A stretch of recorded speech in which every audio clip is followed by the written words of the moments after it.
오늘 저희들에게 주신 하나님의 말씀 누가복음 2장 8절에서 14절의 말씀 의지하고 너희에게 나셨다, 이런 제목의 말씀을 증거합니다. 먼저 여러분들에게 인사를 전합니다. 메리 크리스마스. 예, 오늘 이 온 세상의 주인이신 하나님께서 아기 몸으로 이 땅에 탄생하셨습니다. 왜 하나님께서 아기의 몸으로 오셨는가? 지난주에 설교를 통해서 제가 조금 말씀을 드린 바 있습니다. 우리를 구원하시려고, 그래서 우리와 같은 몸을 입고 이 땅에 오신 것이 바로 성탄입니다. 오늘 탄생하신 아기 예수님의 은혜와 권능이 여러분과 항상 함께 하시기를 먼저 축원합니다. 오늘 성경이 우리에게 이렇게 전합니다. 천사가 말했습니다. 온 백성에게 큰 기쁨이 될 소식을 너희에게 전한다. 오늘 다윗의 동네에서 너희에게 구주가 나셨다. 그는 곧 그리스도 주님이시다. 너희는 한 갓난아기가 포대기에 쌓여 구유에 뉘어 있는 것을 볼 터인데 이것이 너희에게 주는 표징이다. 너희에게 이렇게 세 번이나 말하고 있는 너희에게가 바로 천사가 전하는 성탄의 첫 번째 소식이었다고 오늘 성경이 전하고 있습니다. 너희에게 라고 천사가 말한 그 너희가 누굴까요? 그들은 여기에 목자라고 기록이 되어져 있습니다. 목자들. 다른 성경 번역에 의하면 들에 살면서 밤에도 양떼를 지키는 사람들이라고 해석을 했습니다. 들에 살면서, 그들은 집에 사는 것이 아니라 들에 살면서 밤에도 양떼를 지키는, 낮에만 양떼를 지키는 것이 아니라 밤에도 양떼를 지키는, 그러니까 밤낮 없이 들판에 살면서 양떼를 지키는 사람들이었습니다. 그들의 거처가 어디였다고요? 들판입니다. 그들의 거처는 자기 집도 아니고 또 어떤 사람들처럼 성전도 아닙니다. 그들은 들판에 사는 사람들이었습니다. 그들이 왜 들판에 살았다고요? 밤에도 뭘 하기 위해서? 양떼를 지키기 위해서입니다. 그들이 지키려고 애를 쓴 것은 하나님이 주신 거룩한 날인 안식일이 아니었습니다. 그들은 안식일을 지키느라고 밤을 세운 것이 아니고 무엇을 지키느라고? 양떼를 지키느라고 그들은 밤을 세웠습니다. 어떻게 하든지 하나님께서 주신 이 생명의 말씀을 지켜야 되겠다, 그렇게 하나님의 말씀을 지키느라고 밤을 세운 것이 아니라 짐승들을 지키느라고, 양떼들을 해치러 오는 악한 짐승들로부터 양떼를 보호하고 지키기 위해서 그들이 밤을 세운 것이었습니다. 여러분이 보기에는 어떻습니까? 이 사람들이 굉장히 신앙적으로 살았을 것 같습니까? 그러지 못했을 것 같습니까? 성경 어디를 봐도 이 사람들이 신앙적이었다는 흔적은 나오지 않습니다. 그리고 일반적으로 봤을 때도 이들은 신앙적이기 대단히 어려운 사람들이었을 것이라고 쉽게 추측할 수 있습니다. 사실 신앙생활을 하려면 시간적으로도 여유가 있어야 됩니다. 여러분, 지금 오늘도 일하러 나가신 분이 어떻게 예배를 드리러 옵니까? 못 옵니다. 그것도 밤낮 없이 들판에 살면서 양떼를 지켜야 되는 사람들, 그들이 신앙적이 된다는 거 대단히 어려웠을 것입니다. 또 하나 있습니다. 참 안타까운 일이지만 우리가 신앙생활을 잘하기 위해서 경제적으로도 여유가 좀 있어야 합니다. 맨날 교회를 가면서 10원도 낼 돈이 없이 가기는 쉽지 않잖아요. 아니, 그뿐만이 아닙니다. 헌금을 얘기하는 게 아닙니다. 일단 경제적으로 먹고 살 정도의 여유가 되어야만 시간을 내서 성도들과 함께 어울리고 함께 예배를 드리고 그리고 그 교회가 하고 있는 여러 가지 신앙적인 것에 참여를 할 수가 있습니다. 여기에 한 가지를 덧붙일 수 있습니다. 그것은 지식입니다. 완전히 지적으로 어려운 사람들은 신앙인이 되기 어렵습니다. 설교를 듣고도 저게 무슨 말인가? 찬송을 부르면서도 이게 무슨 뜻인가를 알 수 있는 정도의 지식은 갖추어야만이 예배도 드릴 수가 있고 교회도 다닐 수가 있습니다. 어떤 면으로 보든지 그들은 천사의 방문을 받는다든지 천사가 전해주는 구원의 소식을 그것도 제일 먼저 듣는다든지 그럴 수 있는 사람들이 아니었다라는 말입니다. 너희에게 이렇게 말하는 그 너희인 목자들은 결코 천사들이 전하는 그 내용대로가 되기 힘든 사람들이었다는 말입니다. 제가 성경을 읽다가 너무나 솔직하고 너무나 인간적이기 때문에 깜짝 놀란 성경 구절이 있습니다. 그것은 유명한 아굴의 기도라고 하는 잠언 30장 7절에서 9절에 나오는 기도입니다. 제가 한번 읽어보겠습니다. 주님께 두 가지 간청을 드리니 제가 죽기 전에 그것을 이루어 주십시오.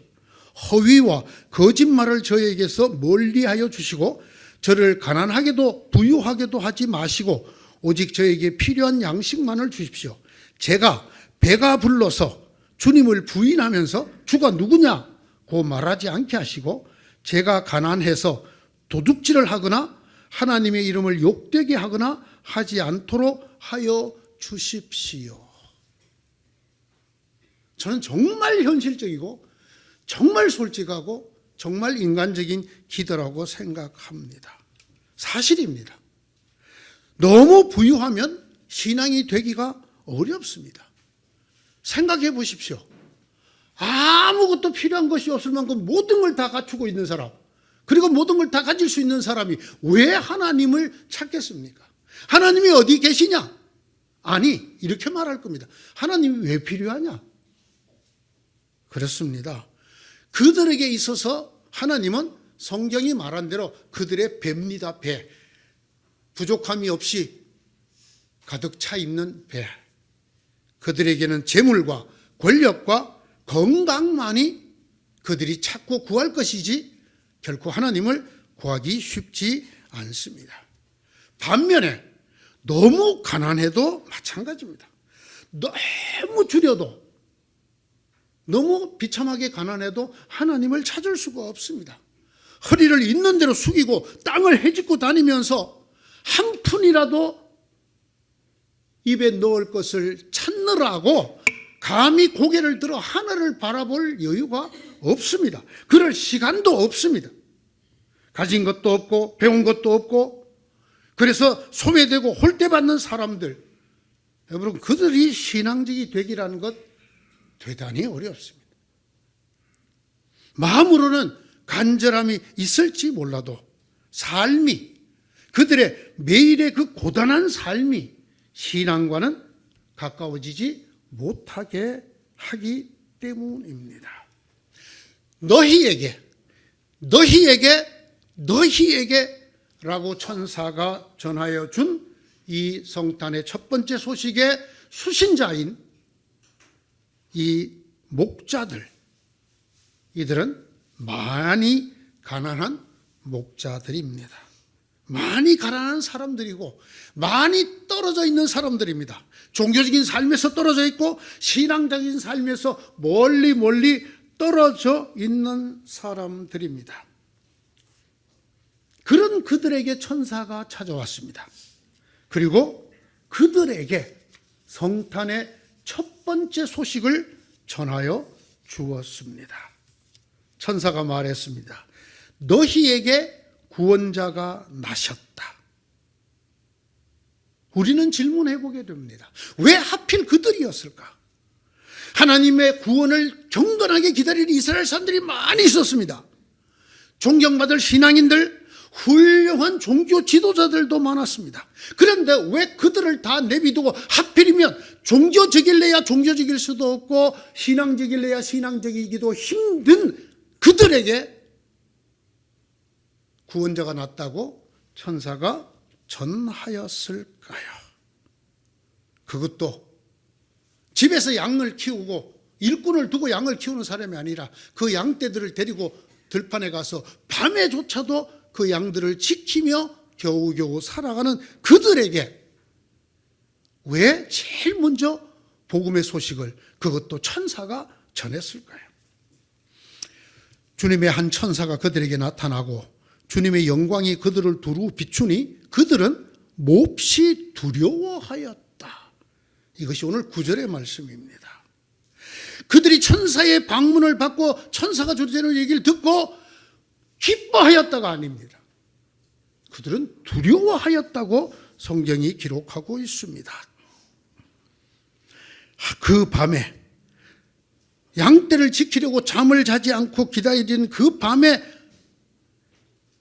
그 양떼를 해치러 악한 짐승이 온 것이 아니라 천사가 왔습니다. 그 천사의 느닷없는 방문 그리고 주의 영광이 그들을 전체를 두루 비추었습니다. 그럼에도 불구하고 그들은 기뻐하지 못했습니다. 그들은 오히려 그 광경이 두려웠습니다.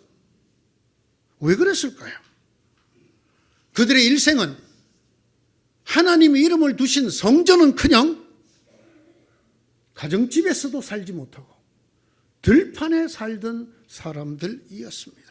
하나님의 말씀보다는 양의 소리가 잘 들리는 사람들이죠. 이렇게 설교를 듣는 것보다 양의 울음소리를 듣는 게 훨씬 쉽고 잘 알아듣는 사람들이에요. 그 사람들은 양의 소리를 들으면서는 졸지 않아요. 그러나 하나님 말씀을 들으면 졸려. 잘 몰라. 이런 사람들이었기 때문에 그들에게 천사가 나타나고 하나님의 영광스러운 광채가 비칠 때 그들은 기쁘지 아니하고 두려웠다라는 것입니다. 왜 그들이었을까요? 왜 그런 목자들에게 천사가 나타나고 성탄의 첫 소식을 전하게 되었을까요? 여기에 성탄의 깊은 의미가 들어 있습니다. 성탄이 바로 그런 것이라는 것입니다. 이런 사람들에게조차도 두려워 떨지 말아라. 두려워하지 말라고 말했습니다. 그러면서 큰 기쁨이 될 소식이라고 성경이 말하고 있습니다. 천사가 말했습니다. 너희에게 구원자가 나셨다. 오늘 성탄하신 예수님은 종교인들의 구원자가 아닙니다. 신앙생활 잘 하는 사람들만이 오늘 교회에 와서 예배를 드리고 또는 성당에 가서 미사를 드리는 그 사람들만의 구원자가 절대로 아닌 것입니다. 오늘 이 성탄의 기쁨은 기독교인들만의 기쁨이 아니라는 것입니다. 이것은 오히려 하나님을 모르고 하나님을 가까이기도 힘들고 더러는 하나님을 배척하고 기독교를 비웃고 교인을 비웃고 교회를 향해 손가락질을 하는 사람들에게조차도 기쁜 소식의 날이라는 것입니다. 오늘 예수님의 탄생은 성전의 사람들이 아니라 들판의 사는 사람들인 목자들도 들어야 하는, 아니 그들이 먼저 듣게 되는 그런 기쁜 소식이라는 것입니다. 그렇게 두루 온 백성, 모든 사람들, 심지어는 같은 유대인이 아닌 이방 사람들까지 들어야 하는, 그들에게까지 들려줘야 하는 기쁜 소식이라는 것입니다. 사랑하는 성도 여러분, 오늘 강생하신 예수 그리스도는 우리들만을 위해서 강생하신 분이 아니라는 것입니다. 오늘 경건하게 어려운 가운데서도 하나님 앞에 마치 동방박사처럼 예물을 들고 나와 예배를 드리고 기도를 드리고 하나님의 은혜를 강구하는 저와 여러분만을 위해서 강생한 것이 아니라는 것입니다. 심지어는 적그리스도가 주님을 안 믿는 것뿐만 아니라 주님을 믿지 못하게 하는 사람들, 그런 사람들 위해서까지 주님은 오늘 탄생하고 계시다는 것입니다. 이 성탄을 두루 비추는 하나님의 영광스러운 광채는 우리를 두렵게 하는 광채가 아니라는 것입니다. 우리를 심판하는 광채가 아니라는 것입니다. 하나님이 그 아들을 세상에 보내신 것은 세상을 심판하고자 하신 것이 아니라고 성경은 분명히 말합니다. 오히려 세상을 구원코자 하였다고 말합니다. 그러나 많은 그리스도인들은 이렇게 생각할 때가 더러 있습니다. 예수님은 믿는 우리를 위해서 오셨다. 저 믿지 않는 인간들, 때로는 기독교를 반대하는 사람들, 우리를 힘들게 하는 사람들, 우리를 배척하는 사람들, 저 세속적이고 지저분하고 더럽고 죄를 짓고 사는 저 인간들을 위해서 오셨다라고 생각을 하지 못할 때가 있음을 보게 됩니다. 그렇지 않습니다. 우리 예수님의 탄생은 저와 여러분들처럼 신앙이 좋고 하나님 앞에 열심히 있고 모든 것을 바쳐 하나님을 잘 따르고 섬기려고 하는 여러분들만을 위해서 오신 것이 아닙니다. 보십시오. 천사가 예수님의 탄생을 누구에게 가장 먼저 전했습니까? 누구에게?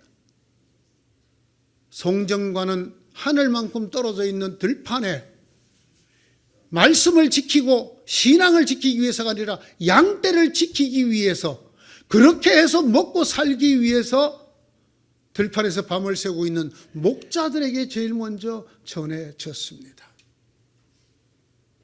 우리가 만약 우리는 그 목자들보다 나아.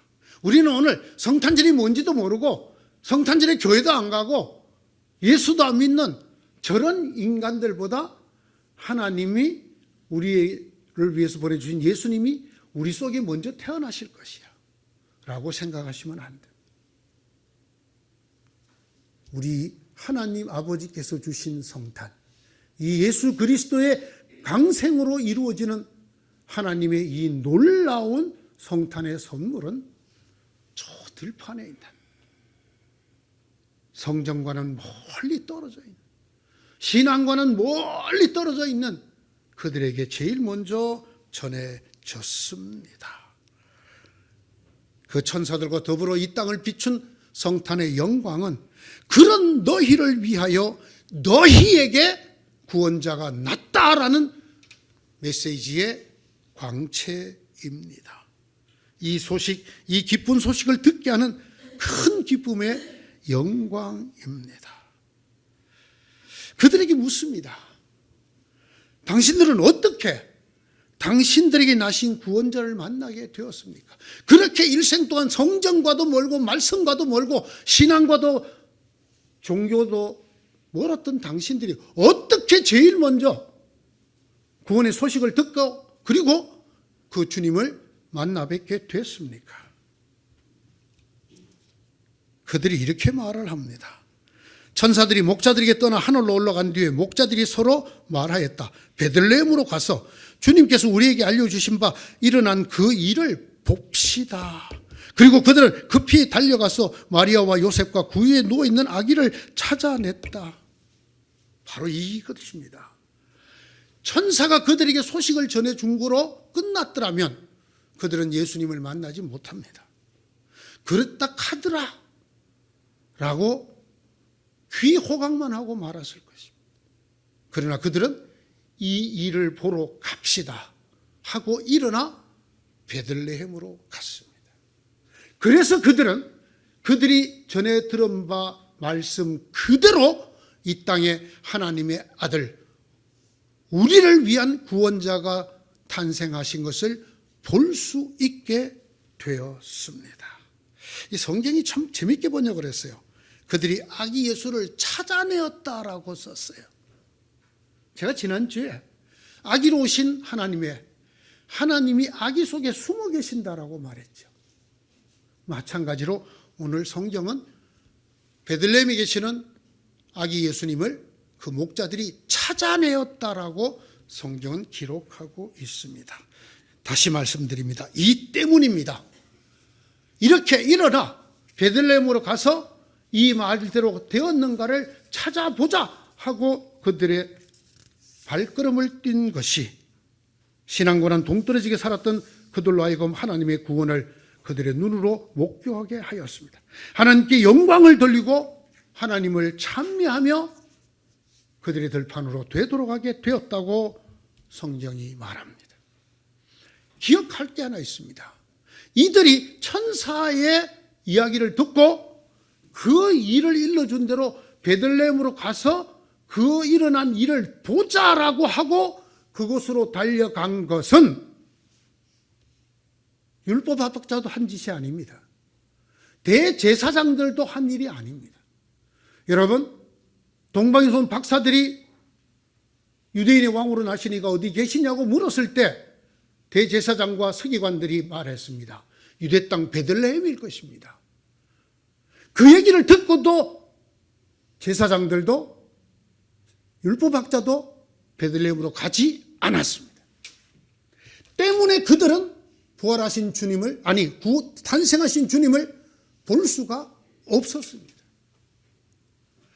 우리를 하나님이 이 땅에 보내시는 정말 기가 막힌 선물인 우리를 위한 구원자이신 아기 예수님을 볼 수 있게 하는 것은 귀동냥이 아닙니다.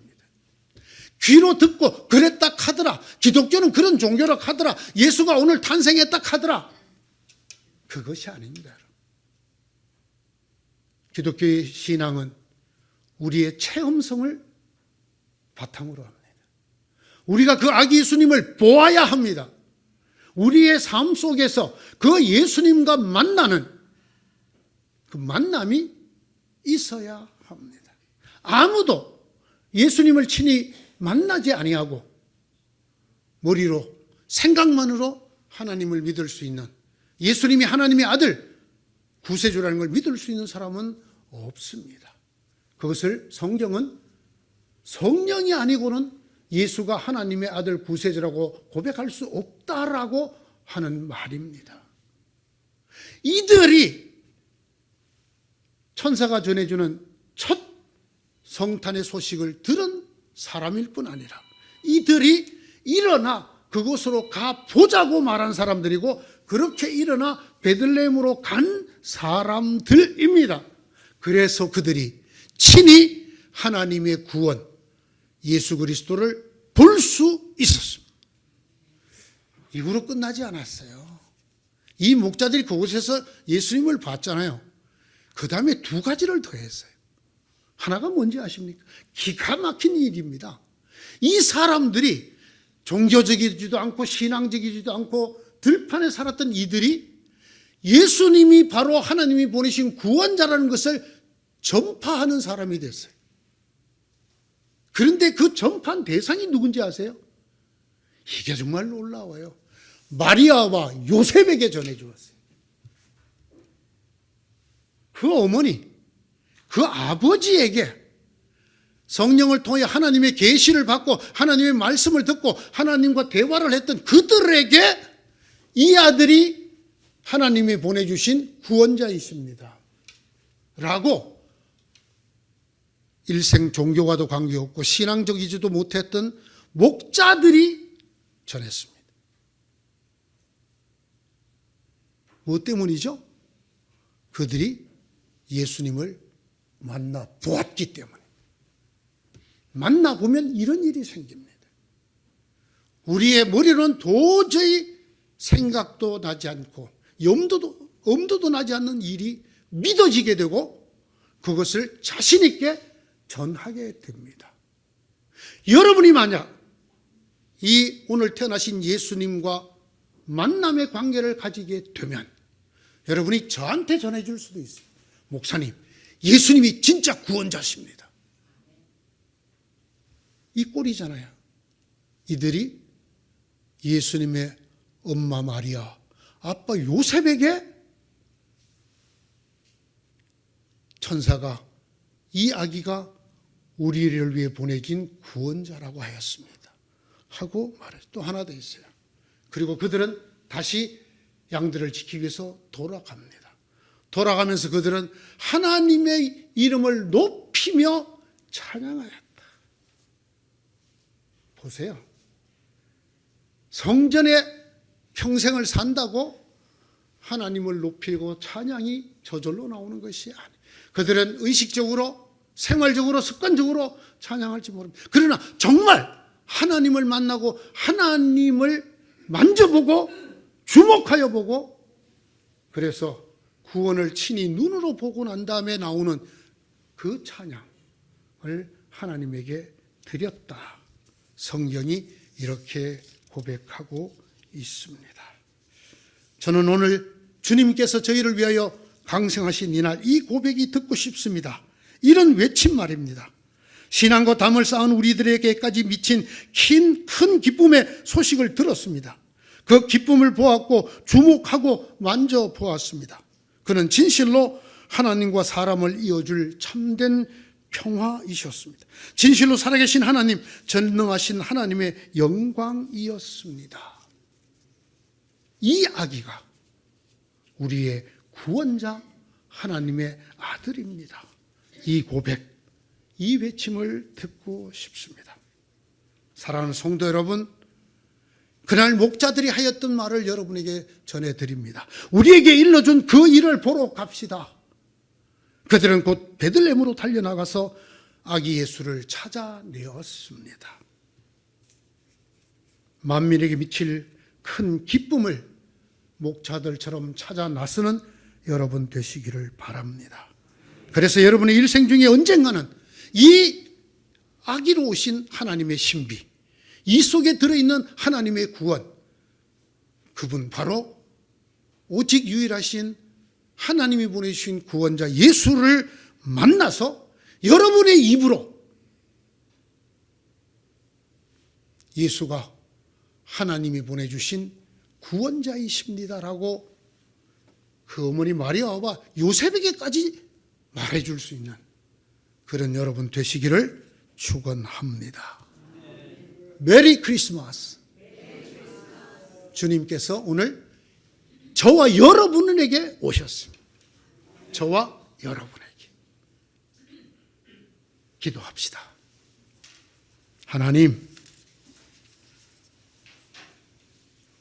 하나님께서 이 세상에 오셨다는 건 저희가 잘 알고 믿습니다. 그런데 하나님께서 제 속에 오신다는 건 사실 그렇다고 저희가 고백은 하지만 실감이 나지 않습니다. 왜 그럴까요? 저희는 아직도 오늘 탄생하신 그 예수님을 찾아내지 못했기 때문일까요? 가서 만나지 못했기 때문일까요? 그렇다면 하나님, 저희들의 기도는 하나입니다. 저희도 그 목자들처럼 주님을 찾아가서 만나 뵐 수 있도록 은혜를 베풀어 주시옵소서. 저희도 목자들과 다를 바 없는 사람들입니다. 신앙적이지도 못하고 경건하지도 못하고 종교적이지도 않고 더더구나 성전에 사는 사람들은 아닙니다. 그러나 이런 사람들조차 듣고 크게 기뻐할 오늘의 탄생을 저희가 만날 수 있도록 저희들의 마음에 성령으로 은혜를 더하여 주셔서 우리가 있던 곳에서 일어나 우리에게 일러준 그 일, 하나님이 인간이 되셔서 우리의 구원자로 오셨다는 것을 만나 보러 갈 수 있는, 그래서 그분을 만나 뵐 수 있는, 그래서 과연 이 아기 예수가 우리의 구원자시라고 그 어머니에게, 마리아에게, 아버지에게, 요셉에게까지 입을 열어 전할 수 있는, 그리고 터져나오는 감격에 겨워 하나님을 찬미하는 일생이 될 수 있는 저희가 되도록 은혜를 베풀어 주시옵소서. 예수님 이름으로 기도드리옵나이다. 아멘.